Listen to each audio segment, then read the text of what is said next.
चल रहा है, उसमें जो हमारी 2 यूनिट स्थापित होगी, वो एक पटना में होगी, एक राजगीर में होगी। और उसमें मेन फोकस मोबाइल फॉरेंसिक पर है और कुछ चीज़ें थोड़ा-सा कंप्यूटर फॉरेंसिक पर है। लेकिन जो मैंने आपको बताया था कि हम लोगों ने जो कार्यरत हमारी प्रयोगशालाएँ हैं चारों, उनको अपग्रेड करने के लिए और 6 नई को चालू करने के लिए जो 163 करोड़ का दिया हुआ है, उसमें भी हमारे पास में साइबर के प्रस्ताव हैं और वो साइबर हमारा मुजफ्फरपुर और भागलपुर के लिए है। तो उसमें हमारा वीडियो फॉरेंसिक, कंप्यूटर फॉरेंसिक और मोबाइल फॉरेंसिक, इन तीनों चीज़ों के लिए प्रस्ताव। ये काफी आपने आंकड़ा पटना में जो छात्रा का मामला था उसमें एफएसएल टीम गई थी वहाँ, यस, और उसमें क्या अनुसंधान अब तक अभी श्रीमान जी हम लोग उस रिपोर्ट के बारे में आपको नहीं बता सकते हैं जब तक कि वो जांच कंप्लीट नहीं हो जाती।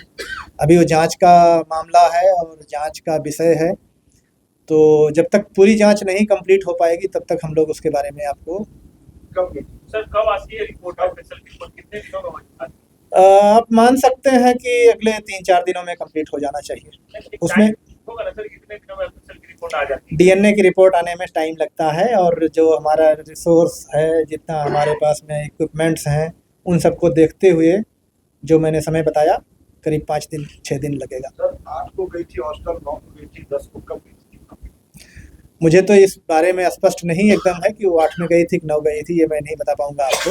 लेकिन मेरी टीम गई थी और उन्होंने जो पीओ है उसको पूरी तरह से देखा, समझा, जो किसी भी विषय, कोई भी वस्तु जिसके बारे में ये समझ में आया कि हाँ इसमें कोई एविडेंस मिल सकता था, उसे कलेक्ट किया और उसको ला करके पूरी टीम जांच कर रही है। इवन जांच के लिए कल संडे में भी एफएसएल खुला हुआ था। लेकिन सर घटना के कई दिनों के बाद जाने से क्या कोई रिपोर्ट प्रॉपर वे में मिल पाता है, क्या परेशानी होती है?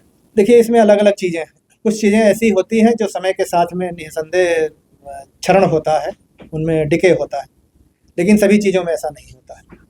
तो अब क्या क्या चीज़ें हैं, क्या चीज़ें नहीं मिली हुई हैं, डिके वाले मटेरियल हैं नहीं हैं, ये मैं अभी आपको नहीं बता पाऊँगा।